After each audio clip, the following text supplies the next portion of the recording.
mo i-activate or i-unlock ang ating virtual card dito sa GCash?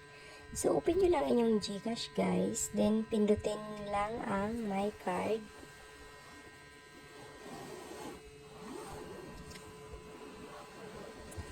Then i-click lang ang active. Then, let's go. Skip mo lang. Then, kung nakikita nyo, nakalock siya. Card status is lock. Ngayon, i-unlock lang natin to. Click unlock. Then, dito, marireceive kang OTP. I-enter mo lang dito ang numbers. Then, click submit. Then, loading na siya. Card successfully na.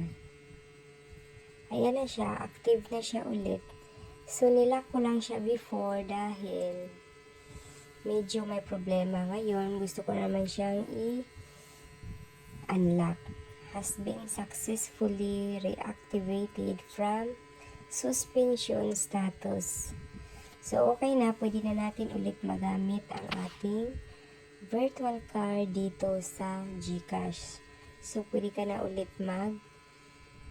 mag-withdraw kahit saang ATM machine. So, ganun lang siya kasimple kung paano natin i-reactivate ang ating mga card. Ayan, kung nakikita nyo kanina naka-white lang siya. So, hindi siya activate. Ngayon, okay na siya. Activated na siya ulit. So, thank you for watching.